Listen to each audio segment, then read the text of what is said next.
Hey everybody, happy Wednesday to you. Hope you all are having a wonderful evening. Great week so far. Welcome to Midnight Hatter Live, the weekly variety show where we talk Gundam, and gaming. I am Steven, aka Midnight Hatter, your host, and joining me as always, the Blue Gamer, Gundam Explainer, Adam Blue. How are you, man? Hey, doing good, doing good. Glad it's this time of the week again. Um, to see whatever we end up talking about. There's always something, and it's something that sparks an idea in me. So I'm excited. Yeah, and I love when we come to the table with a project that we're working on and kind of like we can talk over it, but also hopefully people are going to take away some learnings, some of the different strategies that I'm using for building out these products that, fingers crossed, we are going to be making available starting this Friday. No promises just yet. Shout out to Ultronymous in the chat. Um, Love that you all are wearing your own logos, but they're opposite colors. Nice little yin yang going on. Yes, we did That's come to the pretty cool. table self-branded, which I thought was kind of interesting. I wanted to say Yeah, that like earlier before we started streaming. I was like, "Hey, we're kind of like wearing our own thing." yeah, that's funny. That's Um, funny. That one. because it really is that way. It's like, you're the good and I'm the evil. But we come together and we make a halfway decent person. No, I not good and evil. Hey, it's the skill set, right? It's a skill set. We have our own little There you are go. able to master 3D modeling, 3D printing, Blender. I play video games, you know? Yeah, we do what we can for sure. And speaking of video games, you dropped a video earlier today where you went through the lore of the maps from Yeah. GBO2, which was very interesting to me because like those maps, they are like highly recognizable. If you've watched enough Gundam, if you read enough mangas, it's like, wait a second, like this Right. is, you know, so it's very cool to see that kind of broken down like that. So if you guys haven't checked it out yet, over on Gundam Explained, take a look at that. And in case you haven't thought about some of them, like Yeah. that Blood Gulch style level, I didn't think that there was much lore behind it. So Yeah, it is interesting how that works, because there are times where sometimes I'll be watching an episode or of a series or a movie, and I'll be like, "Wait a minute, that's from GBO2." Because, yeah, I mean, as soon as I got into Gundam, GBO2 came out, in Japan, but I already had a Japanese account for stuff, so I just downloaded yeah, and I was playing that since day 1, so been yeah, a and fun ride. GBO2 is like, so they're on what, their 7th anniversary this Yeah, year. So, yep, obviously, GBO2 days are coming up here, log in and get all your freebies. yep, I Additionally, know I am. tomorrow, SDG Generation Eternal celebrating 6 million downloads on the app stores, Oh. and, they're giving away 3,000, diamonds, so that's 10 free pulls from the, see, Adam's logging in now, he's like, Yeah. I feel um like I've had bad luck with everything, with diamonds, with pulls. Ugh. yeah.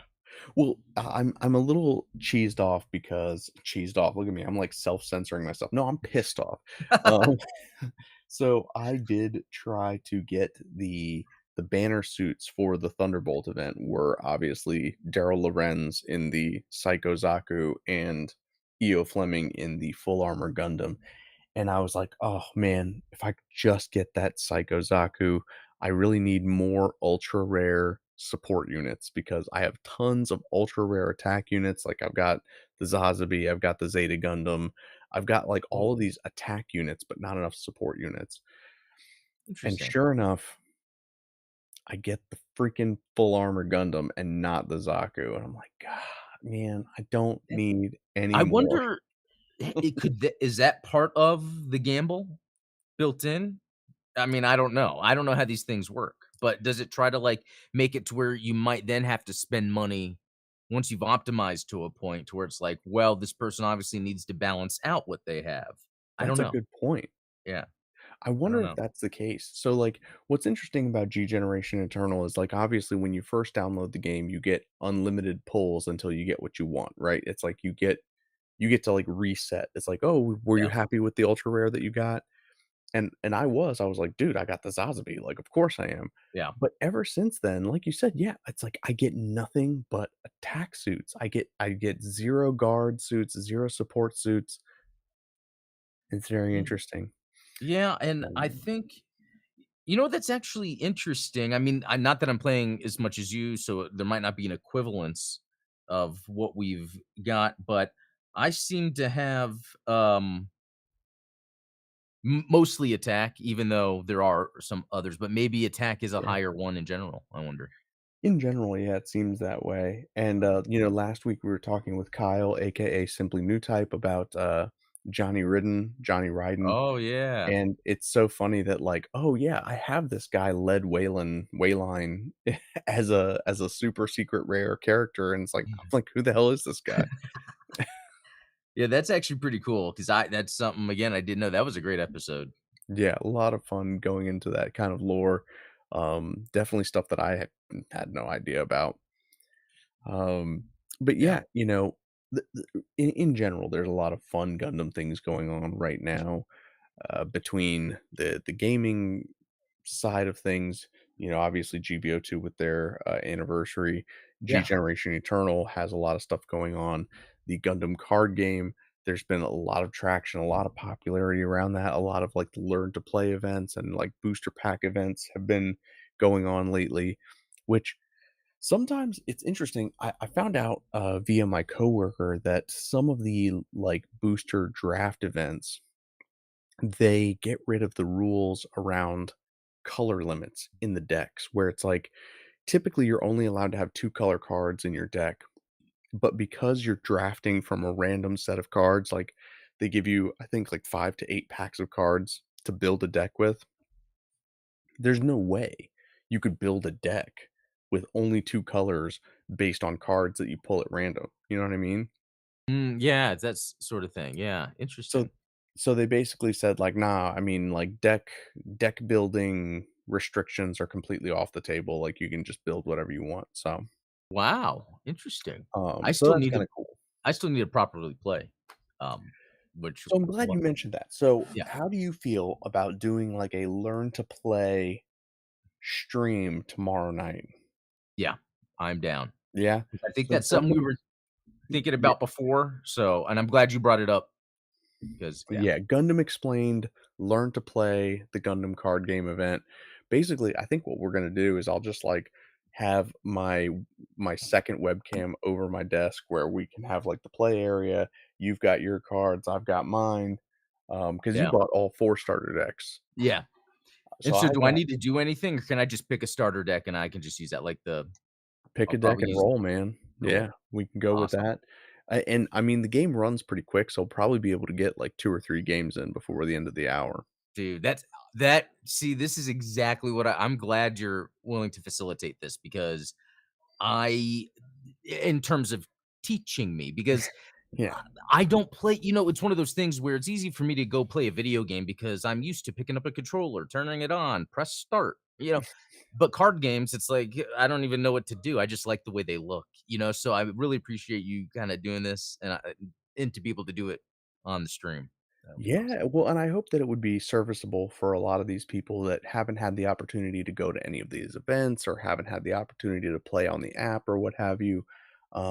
I think it'd be a lot of fun Yeah. to kind of walk through the playing of Yeah, this I game, want that. especially in English, because I know that like obviously they've done a lot of learn to play videos in Japanese, like for the Oh, yeah. Japanese release of the card game.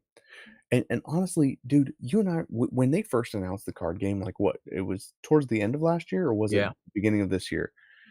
You and I weren't particularly excited about it. We were like, the Gundam Assemble figures, that's cool, but like, Yeah. you know, not really interested in playing a card game, maybe collecting some of the cards Right. that we like. But now here I am, and I've got like these are my 2 prototype deck boxes. We're going to be working on some prototype deck boxes here in Blender in just a minute. Like I'm all in on this card game, which is crazy because I've not been all in on a card game since like Yu-Gi-Oh! Oh, 2007. that's cool. That is what's cool. Again, I am learning from the expert because before I die, want to have played a card game. So there we go. But real quick, speaking of other Gundam stuff going on, there's the Gundam based tours, going Yeah. on. And the one that's gonna be my area, I think, is next week. So I'm looking forward to that. Are you gonna Um, go to it? yeah, because it's not too far from Awesome. me. And then also and anyone out there that comes across these, let me know. The Gundam Universe new Wing and Epion come out here this next month, and it's the Yeah, Gundam Universe figures of Wing and Epion, but they're the new engineering. So I'm really excited to see what they. and, like, the new finish, like, don't they Yeah, have, like, a yeah, it looks good. yeah, So man. it is a cool time for Gundam I stuff. was so worried that they weren't gonna do anything to celebrate Zeta and Wing because obviously, this is Zeta's 40th anniversary, Gundam Wing's 30th anniversary. So far, they kinda let me down on the Zeta stuff, but Gundam You know Wing, what? they're No, I was gonna say you're absolutely right because they are doing it for the robot spirits, the stuff that you don't collect, but I do. And they're coming out with all the Zeta stuff, like the Yep. Hyakushiki, it comes out this year. I'm excited about it. I'm about to get the GM in the mail that has the, Balut pack, I think that's what it is. I forget, the Yeah, GM2. Yeah, the so, value. yeah, whatever, yeah. I need to do Balut explained, but anyway. Um, but yeah, you're right, nothing else Zeta. They didn't put new translation in theaters or anything? No, and what was interesting is I could have sworn that they were going to, Yeah, considering that towards the end of last year, remember they had the Gundam movies in exactly. theaters, And and Stars then they're gonna have Counterattack in Stars May Counterattack, or April. yeah, in Yeah, May. So it's like, yeah, how are you gonna skip yeah. over all that good stuff in the middle? Because they did announce Endless Waltz. Yeah, I was just looking it up after we were talking about it. Endless Waltz is, going to cinemas. Oh, I was Yeah. thinking Iron Blooded Orphans. That's getting something in the fall, and that's what made me think Hathaway, but Well, because that's the 10-year it's the 10-year anniversary of of Iron Blooded yeah. Orphan. One of the beautiful things about having a Gundam series come out every year is that it's always the 10-year anniversary of something. Oh, yeah. There you go. There's always gonna be something. It's always something. Yeah, so, like, what, next year, '96 is gonna be, like, anniversary of G Gundam? Oh, yeah, when was that? Yeah, What okay. would've been '96, so 26 is gonna be the 30th of G Gundam. Okay, cool. Yeah, I'm really bad with the '90s ones because I always thought Victory was later than it was, and Victory was '93. Yeah, who was I talking to earlier about this where it was like, Victory, um, G we were Gundam's talking about. '94. Yeah, yeah, and so what was interesting was, like, the idea was that Victory was written, like, right as F91 finished, right? Like, right as Ah, they were yeah. done shooting, right as they were done animating F91, Tomino started working on Victory, but that's not necessarily the case because, 0083 came out the same year.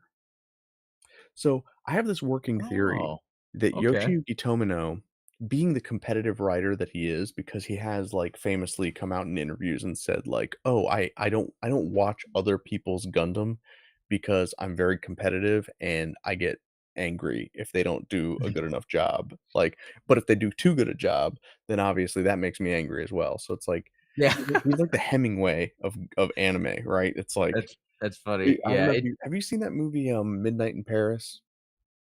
no, but that does sound familiar. It's an Owen Wilson movie where, like, at night, he goes walking around in Paris and meets all of these old writers, and he plays a writer, and he meets, like, Ernest Hemingway, and Wow. at one point, he's talking to Ernest Hemingway, and he's like, "Hey, man, will you read my book and give me notes?" And he was like, "You don't want me to read your book." He was like, "You don't want any writer to read your book." He was like, "Writers are competitive by nature." And he's like, "So I tell you what, I hate it." And he goes, "Well, you haven't read it." And he's like, "Well, if I read it and it's bad, I'll hate it. If I read it and it's good, I'll hate it all the more because then I'll think that you're better than me and you're not better than me. And if you think you are, let's go outside and we'll settle it with our fists." Like, Wow, that's interesting. so Huh. that's the same vibe that I get from Tomino. And so I have this working theory that every time a series comes out, a Gundam series that challenges the Gundam status quo and does something different with the series, that's when Tomino comes out of retirement and does a series. Hmm.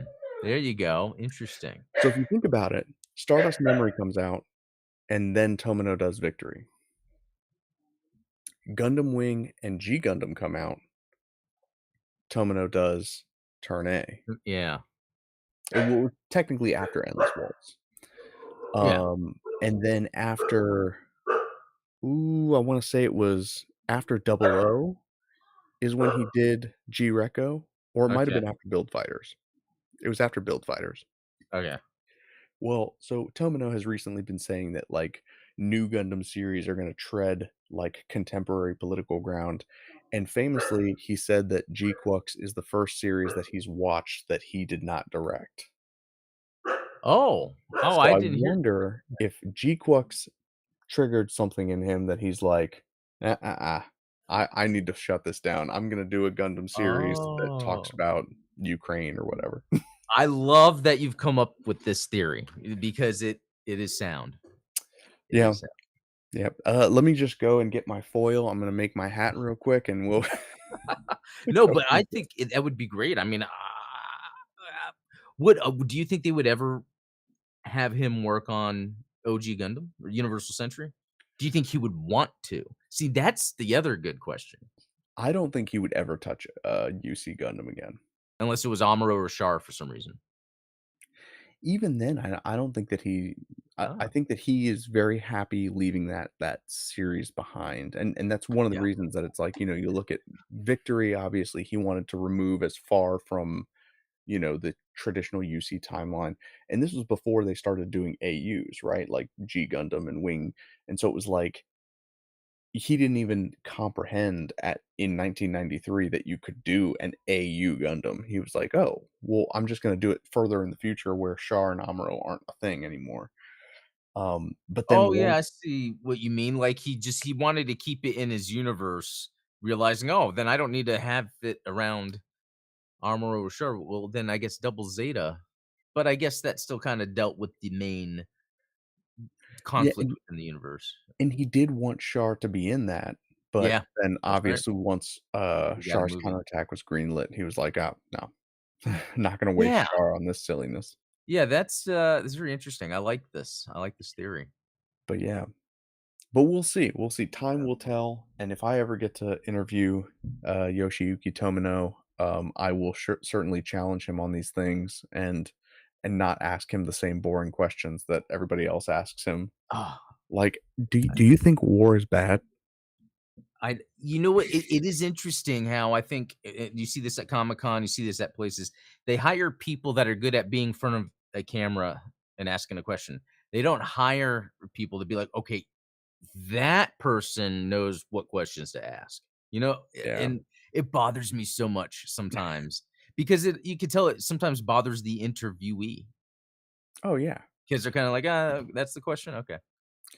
Yeah, I Um, mean, you're starting to see it more and more with, like, sports interviews. I think the big famous one was, like, probably 10 years ago when, like, Bryce Harper was getting interviewed, and I think it was, like, a Canadian interviewer was talking to him about being in Canada and the drinking age being lower, and he was like, "Oh, have you had any good beers?" And he was like, "That's a clown question, bro. Like, I don't." It's wow. like I just played a baseball game. I'm like rookie of the Yeah. year, and you're asking me a question about beers.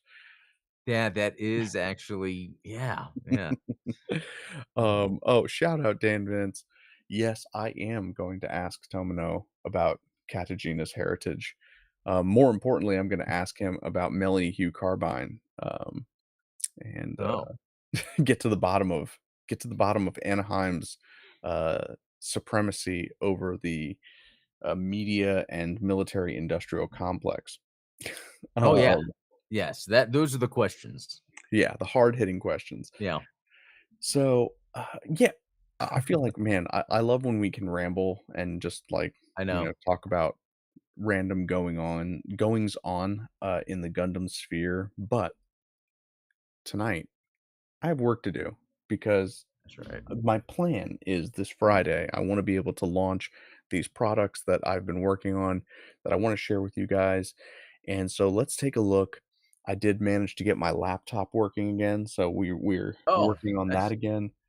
Um, so I want to share with you guys some of the things that I've been working on. This is the final version. Oh, ignore this die. This is actually not part of it. This is the final version of the Gundam card game deck box that I've designed. It's got some panel lines carved into it. It's got this chip that we are going to be able to remove in order to swap out the design. So, of the prototypes that I've got here, this one has magnets in it, this one does not. And this one also has the Gundam logo, like the Gundam card game logo. That's But what cool. I figured is for the first generation of these deck boxes, I'm going to make deck boxes that are branded with the starter deck factions. So for instance, Cool. you've got Heroic Beginnings is the Earth Federation and Astacasia because it's Witch from Mercury uh and the Gundam team, right? Yeah. And Yeah, I get then Xeon's Rush is Xeon and the sleeves. So we've got to get those logos in there. that's just a good deck. Yeah, it is, honestly. Um And then we've got Wings of Advance, which has both Oz and the Gundam team slash like colony liberation organization. We're going to talk about that because honestly, there actually is no faction crest for the Gundam team or for the colony liberation organization. It's like you've got Oz, you've got the Oh. United Earthsphere Alliance, and you've got like a couple of other factions. But the Gundam team doesn't actually have like a logo to themselves. So Hmm. we'll have to work around that. And then Yeah. finally, we have Siege Strike, which has Omni and Zaft. Very cool. So, you can probably see here on the screen, these are actually all of the logos kind of like flattened on top of each other. Oh, nice. So yeah, there's Omni. We've got Oz here. We've gotten the sleeves. So we're gonna be playing with all of these logos. And I'm gonna show you how we're gonna design them to work with our deck box here. Cool. But before we do, let's take a look at. Do I have Illustrator open? I thought I did. Oh, Oh, it's a Mac. No, I'm joking. yeah. It's a Mac Typical joke. typical Mac nonsense. The problem is that I've got this like Ooh, it's like the screen share thing is in my way, and so I'm having a hard time I like getting to the actual app that I want to look at.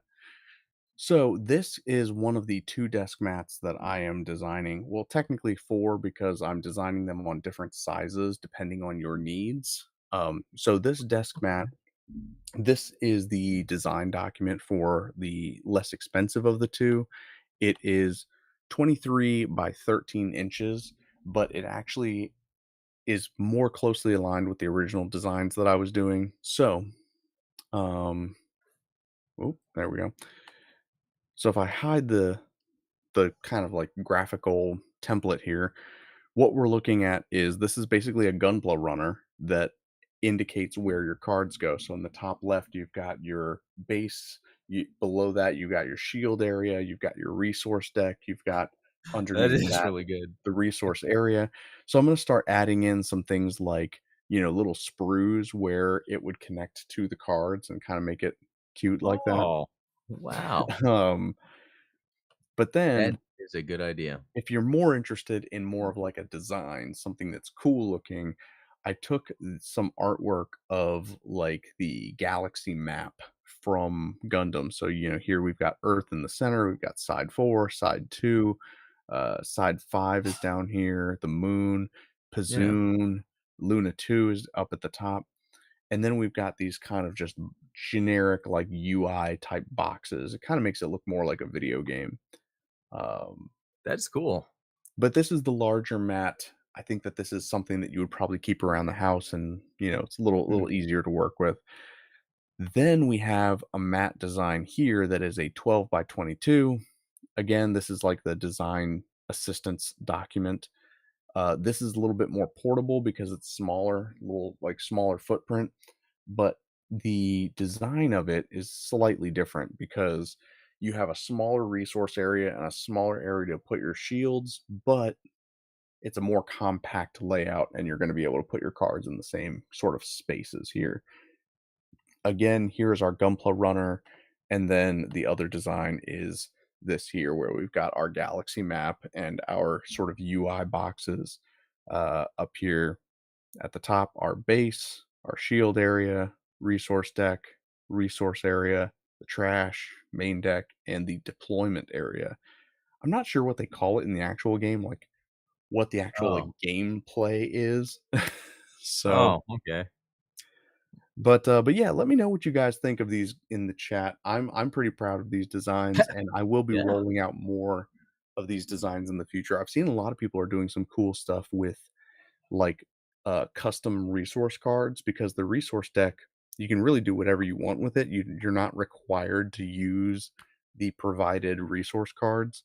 So, like, I've seen some cool turn A designed resource Oh. decks, so just some cool stuff in there. So, I want to share with you guys some of the techniques that I'm going to be using in order to create these designs. And, a lot of this is going to allow me to preview a lot of these things for you. So, like, for instance, originally this was going to be the Ostacasia deck box colorway. So, the Ostacasia logo here.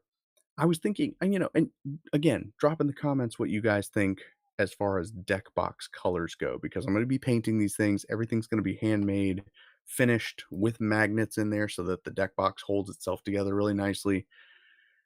Because the Heroic Beginnings deck is a white and blue deck, do we go with a white blue colorway for the deck box? Or because this is the Ostacasia School of Technology, do we say something like, maybe we make the chip, instead of being blue, we set it to like the SVG material, which will make it black. And then with this, we'll set our inlay badge to gold. Let me just remove that. Mm. And so then now this starts to look like Soletta Mercury's. Yeah. So Yeah, we can do I some don't fun know. stuff with the previews of the deck box here. I mean, does the way you'll have it set up for sale make it easy for you to have all these options? It does, yeah. So Okay. fortunately, and so I'll give you guys a little peek behind the curtain, is like basically the deck box itself. I can make tons of the deck box by itself and then like make the chips as needed. So like this two-part box is the same for all of them.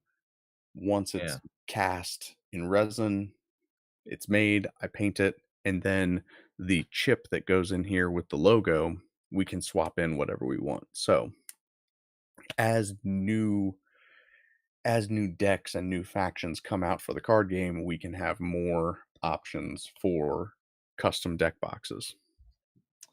Okay. Okay, I like Um, this. so on that note, I think let's go ahead and try making one here. Yeah. Let's see. So we got our badge inlay.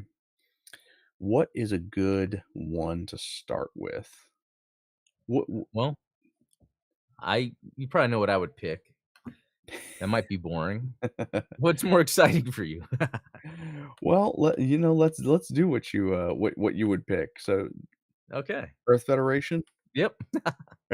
my man. So here's what we need to do first. Um, what's interesting about this is the way that I've done this is rather than create these logos in Blender, which you could technically do. What I did was I created them in Adobe Illustrator first, so that they're vector graphics. Hmm. I don't have the file open right now, so I won't be able to show you. But basically, I import the vector graphic in, and it creates this curve in Blender. And once we have that,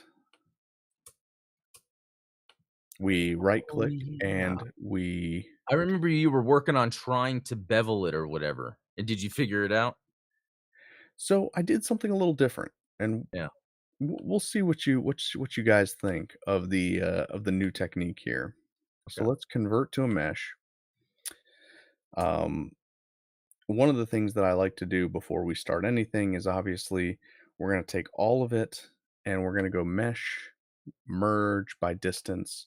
What that does is it takes any duplicate vertices that are on top of each other and merges them together. This removed 45 vertices, it said down in the bottom there. Um, and then because this is currently a flat plane, there's no 3D dimension to it.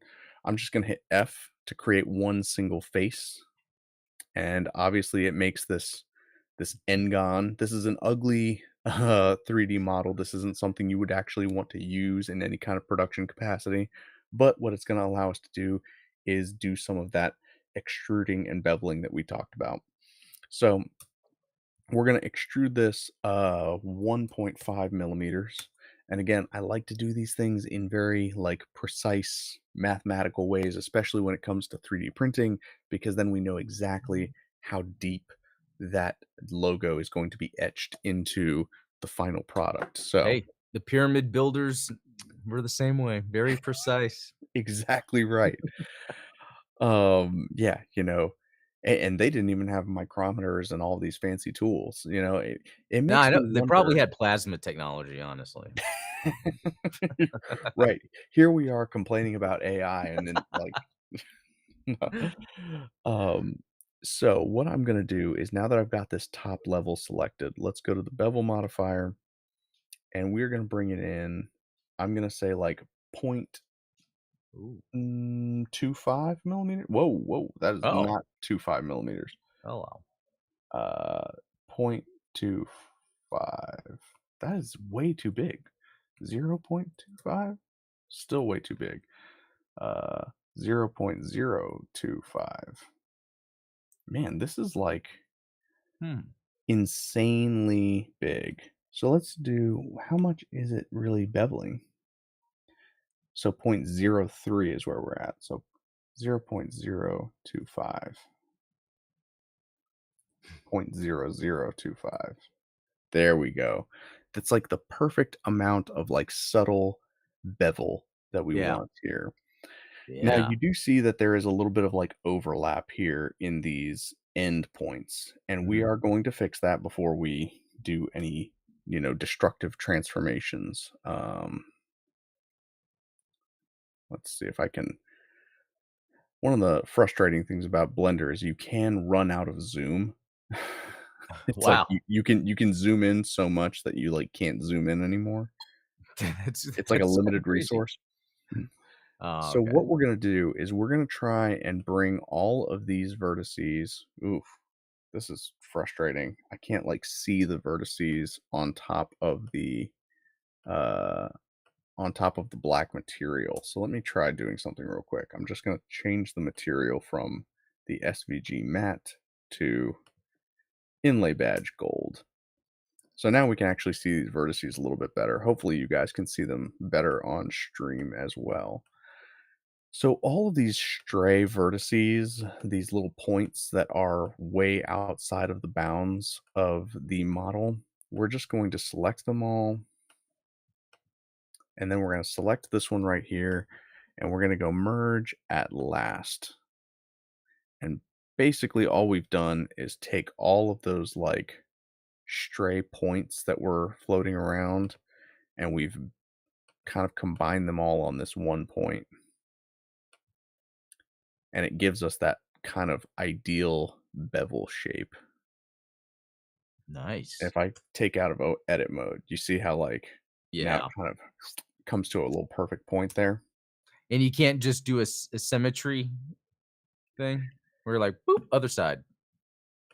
Actually, in theory, I could. Oh. That would actually be a smart thing to do, but, we're not dealing with smart people, we're dealing with me.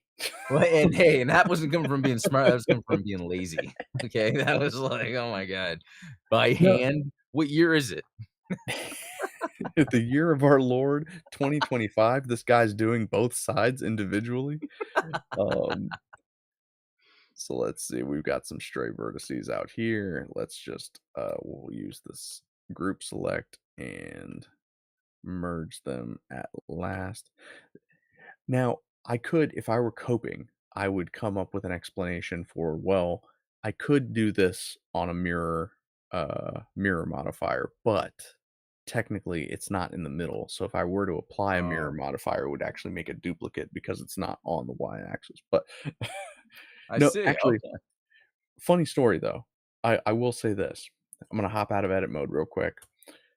I do have a mirror modifier on the deck box itself. Oh, So, nice. what you're talking about where, you've got, like, any edits you make to one side happen on the other, I've got Oh. that going on up here. So Oh, so you know what you're doing, of course. Who am I? but, And to Ooh, be honest with you, this bevel step is probably a little unnecessary given what we're going to be doing to this piece here in a moment.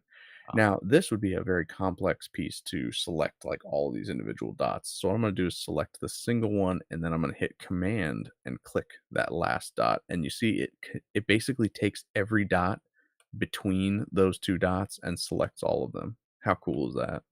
yep, that's, Control A in Windows World, Yes. or shift click, or, um yeah, in Photoshop, I do that, with straight lines if I'm using a brush. So, Exactly. Shift yeah, click, my friend. Shift yeah, click. Um, so yeah, now we bring that to a point.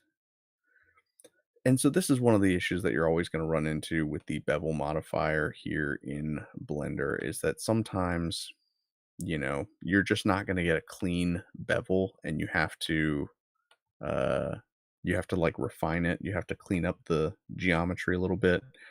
But yeah, I think it's going to be worth it in the long run because this looks so much better than leaving it flat. yeah. And in my experience, when I have 3D printed logos like this, I selected a vertice way down here at the bottom. We need to get rid of that. When I have 3D printed logos like this in the past, unfortunately, when you create these kinds of points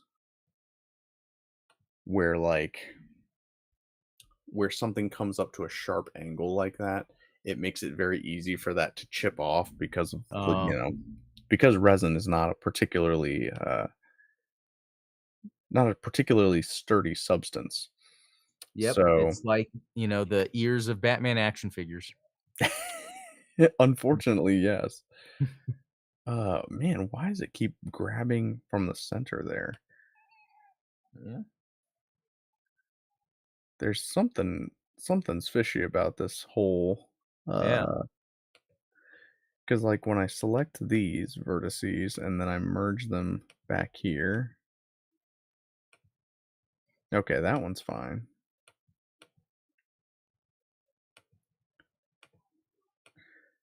See, this stuff doesn't happen when I'm not doing it live. Hey, yeah, I'm saying random stuff over here, I get it. You're like, "What is he talking about?" And then you click All whatever. right, I think if I just grab these vertices, it should give us everything we need to merge at last. I think that looks pretty good. There seems to be like a little bit like I don't know if you guys can see this weird Yeah. geometry going on here. I think we need to take these points and merge them with this one, and maybe Alright. take these points and merge them together. There we go. Now we have like a little bit more of a solid Yeah. shape. There still seems to be like a little bit of weirdness going on in here. Um, so if I were to take these and let's just merge them all together. There we go. Oh, okay, nice. That looks a lot better. And an important thing to remember is that at the scale that this is going to be at in the final version, you are Mhm, probably not even going to notice this, and it's all for mhm. nothing. I don't know. I think you can notice that stuff. You and I are higher. Yeah. We scrutinize these things a Yeah. lot higher than most people do. And So it and when I get certain memorabilia or something that has, like, a logo, like a little tchotchke or something random, sometimes I look, "Oh, well, there's beveling on this. Oh, they took their time." Yeah, it kinda does. random, but It. I think it adds that extra level of professionalism that you don't see uh, yeah. from most products. So Yeah. see, I think that's where it is. That's when I did that command select, it went all the way to the bottom of the model, and we don't want that. So we're gonna grab there. and then that one. Let's merge at last. Oh, now that almost looks perfectly symmetrical. Yeah. So now we have this model that's just ever so See? slightly beveled. It's Yeah, not. that looks good. Yeah. Thank you. It's like, it's like a really good logo for a brand or whatever always has just the subtle beveling, the subtle details that just make it seem like more than it is, you know? Yeah. That's how I like to think of it anyway. Yeah. So we're gonna reset the location of this to all zeros, and then you guys are gonna be blown away by my mathematical Okay. brilliance here because we're gonna go to 54.05 in the Z direction, which brings us dead center. Oh, yeah. Wow. Right Look at there. that. The only reason I know that is because I've had to memorize it because I've done so many things at dead center. Okay. um, so you might think, "Hey, that looks pretty good," but we're Yeah. gonna do you one better because it's not good enough for me. Okay. Why's that? Because I think we're gonna add a little bit more depth to this Okay. piece. Um, so what we're gonna do, we're going to basically create like a concaved shape to it, where it looks like it's arced around Ooh, even around more. the piece here. So the first step for that is we are going to shift add. We're going to add a UV sphere. Um, let's tab into that sphere. I don't know why I'm putting things in the wrong place right now. So we're going to reset that to 0, 0, 0. And then we are going to rotate it on the x-axis by 90 degrees. The reason we're going to do that, I'll show you guys in just a second here, because we're going to scale it by 40. No, we're going to scale it by 100. We're going to scale it by 150. Make it huge. Okay. So the reason that I rotated it on the x-axis is because we want that point in the center. We want that to be in the Oh, middle here. yeah. Additionally, we're going to go ahead and move it so that it is on the same level of the z-axis, so 54.05. And then on the y-axis, we're going to just grab it and pull it back until it just barely peeks through, like right there. Interesting, right? Yeah. Um, let's see, grab Y. We'll bring it forward just a little bit if we can. Oh, yeah, that's perfect because it kind of like Yeah, almost like the overlays. center that was what you were trying to pull off before, but Basically, this is like a very elegant method, because of the geometry, again, like the pyramid builders, just the like the geometry. pyramid builders, my Yep. friend.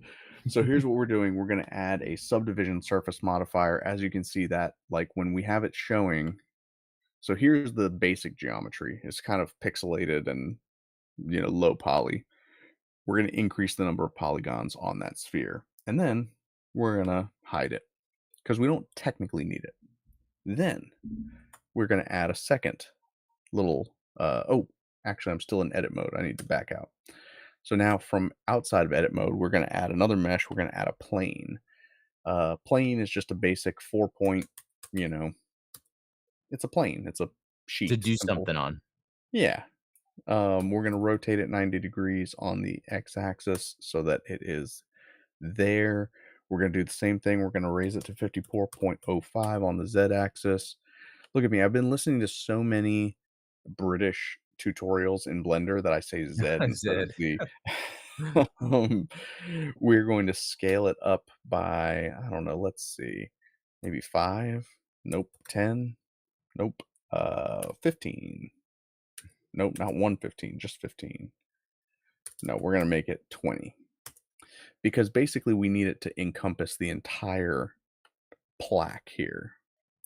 And then we're Okay. going to line it up basically right in the middle of the logo.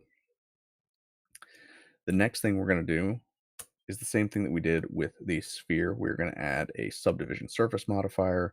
Let's bump up the resolution on that.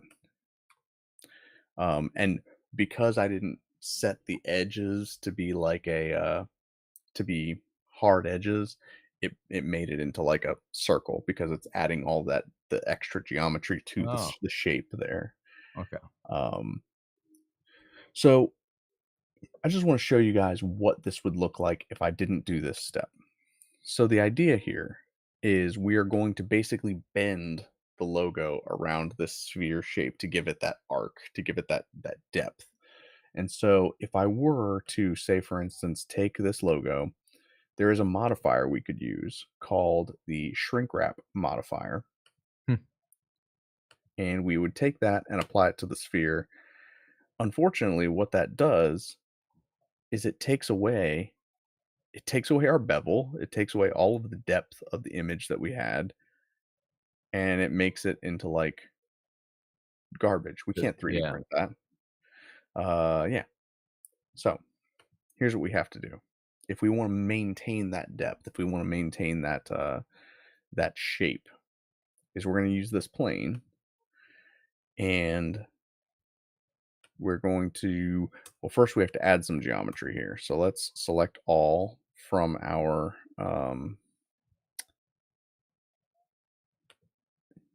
select all from our shape here. Let's make sure we go merge by distance and remove any excess vertices. Looks good to me. Then faces, we're going to triangulate faces. I think that that's probably going to be enough geometry, but we'll find out here in just a second. The idea is we need lots of polygons. We need lots of vertices in order to make this wrap really work. So we're going to add a modifier called a surface deform modifier, and we are going to set the target of that to the plane that we just created. And then we click this button that says bind over here. And then the plane, and again, this is all hidden, right? Like there's our plane, Yeah. there's our sphere. So the plane, we're going to add a modifier to. We're going to add the shrink wrap modifier to the plane and set the target of that to the sphere. And did you see the subtle change there that happened? Yeah. Is now Yeah. we've got this like this ever so slight arc to the logo. But as you can see, because we don't have enough geometry here to work with, it's kind of like it's bending these triangles in weird ways. Hmm. So we need to take a step back and let's see where we're at here. We want to go back to before I triangulated those faces. Go back, back, go back, go back. All right. So from here, let's select this front face and see if we can select around the edge here. Ah, perfect. We can. And then we want to make sure we can select the back as well. Oh, beautiful. We did. So here's what we're going to do. We are actually going to apply the mean crease to these edges. And then we will apply a subdivision surface modifier to this object. And it's going to give us all of the geometry that we need, hopefully. Nice. Oh, So okay. I say hopefully. It has worked for me in the past, but we'll see how ugly this gets. We'll also see if it crashes my computer because it might do Oh. that. Oh, Just nice. adding all of these extra vertices. Wow. Okay. As you can I see, we mean, got the little beach ball spinning. and the number of vertices, can you equate that to any sort of video game polygon model?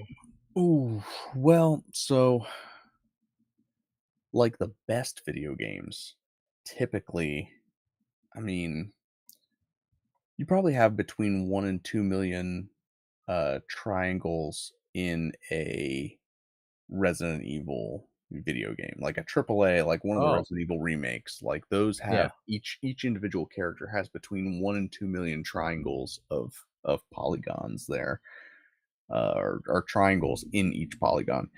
Yeah. What we're looking at here Ugh, I mean, between that circle that we just did, which probably has about 60,000, Oh. this, man, I don't even know how many it's gonna have after this. My laptop is heating up. We This is might content. we might be cooked here, literally. Um, I don't know. Let's see. This is exciting actually. yeah, But what can you yeah, what are you estimating polygon wise then?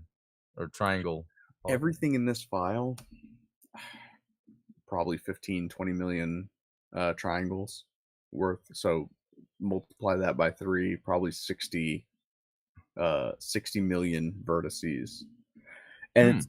it's not even necessarily that the models themselves have that many vertices. It's when you apply that subdivision surface modifier, it basically takes everything and cuts And it in half. multiplies it. And so it's, if you ever play that game like Oh. 2048, are you familiar with that Yeah. old game? Yeah. Oh, okay, interesting. Oh, is it just like efficiently doing it? Like trying to Well, well, you know what I mean? Like I guess inefficiently right now. well, I mean as what do you call it again? The subsurface modifier? Yeah, the Is it subdivision trying surface to modifier. yeah, is it just trying to like trim Yeah, so uh basically what it yeah. does is it takes these shapes that you've got on screen, and it tries to cut everything into smaller triangle versions of itself. Okay, I see. And so Not with that a it's complex shape, adding. like, it doesn't necessarily add. It's like Okay. for every square, it then converts it into, a Yeah. 4 square, and then for every Yeah. 4 square, it converts it to an 8 square. Every 8 square converts to a 16, and so on and so on. So it's like it can be a Interesting. lot of, processing power, especially for a complex model like this. Like you saw on the plane, I did that subdivision surface modifier, and it was like that because it was like, "Oh, it's only got 4 points, so 1 subdivision, Yeah. 2 subdivision, it makes 16 points." Ah, With this, I guess part of the language. Now that I see you or hear you talking about it like this, I understand that that's all part of the language. And this is that big deal I talked about. Like if I was using AI to help me with this, it would be harder because I don't know the language. Yeah. Yeah. yeah, and, in my experience, like, I've toyed around with some of, like, the AI 3D model generators, and, like, they can do some very interesting stuff, especially with textures. Oh, But as far as, like, the topology goes and, like, actual, um, making usable shapes, man, might as well they just do it are by hand. they're so yeah, I would rather do It's it one by of those things where you're just reprompting and reprompting until you're like, I could have just done this by hand. pretty much. And, but, and it's not even just AI generated 3D models either because, like, even, photogrammetry, when you're, Oh doing, like, yeah. you're taking pictures of, like, everything. There's so much data that goes into that, like, it doesn't quite get that accurate, at least if you're using, like, I mean, don't even bother using a phone, but, like, even I've some of tried it the two, before, yeah. $300 ones are not that great. Like, you need, like, one of the $5,000, Or like, LiDAR. serious. Yeah. Satellite. Yeah. Um, so I think that this is cooked. I'm just gonna go ahead and close out here. Yeah, as you can see, application not I guess, can you guys see it? Yes, you can. Application not responding. We're gonna force quit here. Oh, okay. Good thing I saved just prior to Good. doing all of that. I mean, best practices, guys. Always save your work. Yeah. I Yeah. had a feeling that that might happen if we got silly with it. Okay. So here we are before we did all of that nonsense. Um, so what we probably need to do is let's tap into this. I'm thinking that the reason that it happened is because we had so many ngons in the Damn in the Ingons. model. Those dang ngons. Um, oh, here I am. Like, I hate when I do that. I get confused about which computer I'm on, and I'm like holding the shift key on my Oh, desktop. yeah. Yeah. I hate that. So let's tab into edit mode, and we're gonna select all, mesh, merge by distance, face. We're going to triangulate those faces. And then, oh no, you know what? I screwed up because first we need to set those, we need to grab the front and back, and we need to set the creases to 1 before we do this. Oh, hold on here. I might have stumbled upon an issue.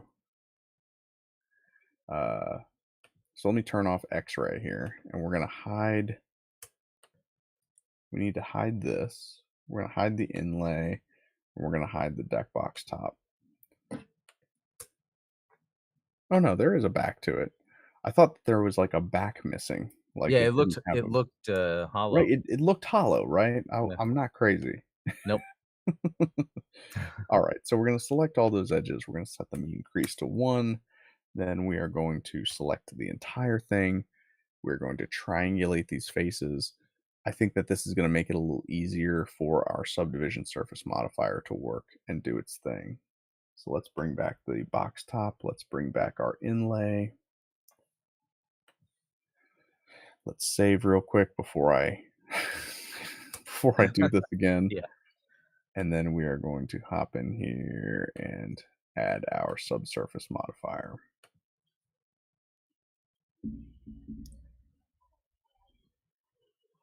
Hey, I think it Oh, worked just fine that time. See, nice. it's those troublesome n-gons. Ah, those ain't guys. So we're going to increase our number of vertices there. Let's hide this plane, and then we are going to do that same thing where we go with a surface deform modifier. We're going to set the target of that surface deform modifier to the plane. We click the bind key. This is important because basically everything you do after binding it is going to affect the model that you have selected. If I were to apply the modifiers to the plane and then bind the logo to the plane, none of the changes would apply. Hmm. So we have now bound the object to the plane. So now we can select the plane. And just for grins, I want to show you guys what this looks like. So I'm going to hide the crest here, and then we're going to add our shrink wrap modifier and set the target of that to the sphere, the big circle. And so you can see how the plane wraps around. Yeah. Um, and what it does is obviously applies that deform to Yeah. our final product here.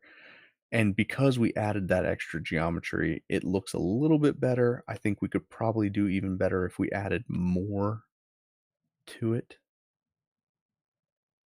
There we go. So with 4 levels of subdivision, Hmm. that's looking pretty perfect.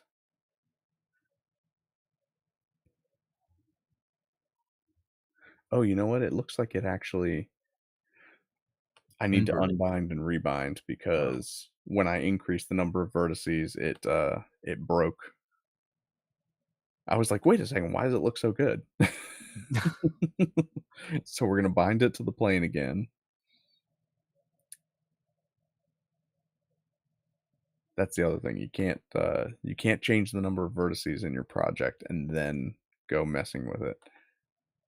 So now let's add our shrink wrap modifier again and set the target to the sphere.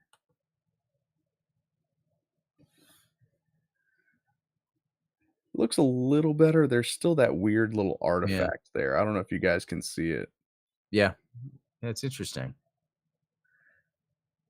I wonder if that's the I wonder if that is the logo or if it's the plane itself. So if like I were to increase the subdivisions on the plane,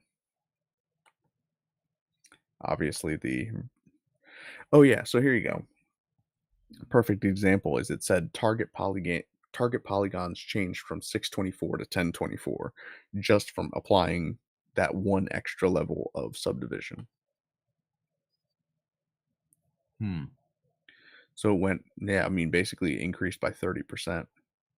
Wow. So let's do this one last time. If it doesn't work, then obviously I have a lot of work to do, but Oh, if if not, at least we will know that, things are moving the way yeah, they're supposed to. Oh, I added the surface deform, not the shrink wrap. My bad. That's on me. Shrink wrap, and then we'll set our target as the sphere. Okay, so it's gotten a little bit better, but there's still a little bit of artifacts there that I need to clean up that's interesting. before we can call this done. Yeah. It's gotta be all in the precise measurements, you know? I think that's why it's good that you plan that out. Yeah, we dial it in here. But yeah, so that is the That's looking cool. I'm pretty happy with it. And obviously, like, okay, so if we were gonna ship this deck box, what I would probably do is set it up so that, the deck box itself, we should probably paint it blue, right? It's a Yeah, blue deck. So we paint it blue and we have a gold crest for the let's see. So this is probably what I would do for the Federation deck box. that's cool. That's cool. Yeah, and that's, another thing too, the colors really help, especially if you're getting multiple, so you can really easily identify what you're gonna grab. That's the plan. That's what I hope. Yeah. But yeah, sorry, I didn't mean to take up so much time working on Yeah. this silly stuff, but hopefully you guys appreciate the level of care that's going into these sort of things. Like I Yeah. said, I'm thrilled with the way that this first one turned out, and it's actually got a lot of issues with it. The updated version has some quality of life improvements. See, like this, it kind of gets a little stuck when I'm closing it. Um, Hmm. but this one only has a magnet in the front. The final version has a magnet in the front and the back, which makes it extra Ooh. secure. Uh, yeah, lot of good things coming from this whole thing. And we didn't even get to talk about dice because obviously I'm Oh, yeah, designing that's dice right. as well. So Right. if you are interested in some of these Gundam card game accessories, obviously, the plan is fingers crossed. This Friday we will be launching pre-orders for these deck boxes That'd and be awesome. some of the mats and everything. So That'll be awesome. yeah, and if you haven't played the card game yet, the plan at least is for Oh, you and us me, yeah, Adam, to yeah. play the card game tomorrow night so that you guys are Looking forward to it. are 'Cause I need to yeah. play it. I feel like a total dork having these cards here, and I haven't even been playing. It's like I bought all the starter decks. I'm not even doing anything. Yeah, no kidding. Oh, Arturo, in chat says, "Yes, are you guys planning to sell these eventually? Also, what cards have been your all's favorite in the new card game?" Yes, that is the plan, is to sell these, deck boxes. So, hopefully, you'll get in on the pre-orders, and the Yeah, idea is that I will be pre-ordering these deck boxes through the month of August, and August 31st is when I'll be shipping them all out, and everyone who buys one will be entered into a special giveaway to get a starter deck. So that's awesome. if you don't have your cards yet, we can take care of you in that regard as well. But yeah, to answer your question about like the favorite cards, ironically, my favorite card is one that I don't have. I only have it in the Oh. app, which is, I think I mentioned this on your show, is the Gundam Fair Act. Oh, yeah, that's right. That's right, Gundam you did. Fair Act is so dirty, and I misspoke the last time that we were on because the Gundam Fair Act, when you attack, you can choose one of your enemy mobile suits and reduce its attack power by 2. Uh, if Elan Karis is equipped to it, then if you have an opponent, if your opponent has any mobile suits in play, then you can increase your own health by 1. Oh, So it's kind of like this double-edged sword where it's like, okay, I'm going to reduce the amount of damage that you do while also raising my own health. And so then if I attack that unit, you're going to deal less damage to me and I can heal from it. So it's like, that's man, the interesting. Gundam Fair Act is so awesome. Yeah, I guess I would say I haven't played with them yet, but I just love that there's that Gundam card where it's in its G Falcon sort of transformation, like, that they Yeah. did that, you know? So, I like that. Likewise with, like, the Gundam Aegis, and it's Yeah, predator mode, as I like to call it, because it yeah, looks like a predator mouth. yeah. That's cool that they had that too as these early cards, these, yeah. Dude, I love it. And I'm so happy to be dragging you into to the realm of tabletop card games and things like that. I know that you were just collecting them because they looked cool, and I'm like, Yeah, no, "No, but you I can wanna play with play. them." I do. I spent the money on these things. Now I Just gotta like get the model most out of kits. it. You can Yeah. play with them. Yeah, I know, I can actually play with them. Oh, man. Well, thank you guys so much for watching. Hopefully, you learned something from my, fumbling around in Blender. Thank you, Adam, as always, for Yeah. hosting with me, and if you guys haven't checked it out, obviously, Adam dropped that video earlier today on the lore behind the maps in GBO2, which I thought was Yep. fascinating. It's probably one of the most interesting videos that I've seen you drop in a while, which, you know, that's not an insult to you. That's just like Oh, that's how yeah, awesome this 'cause it's a video very was. s it's a very specific thing, you know, like, and it came to me like that because I wanted to have a quick list of that, because Yeah. I love playing the situation battle because it's like that. So, yeah, I know what you mean. I'm proud of it, yeah. So am I. I'm proud for you. Thank you, thank you. Um, but yeah, thank you guys so much, and if you wanna see some card game, action tomorrow, Yeah, tune into the Gundam Explained show. that's right. Alright, until next time, you guys have a good one. We will see you next time. See y'all.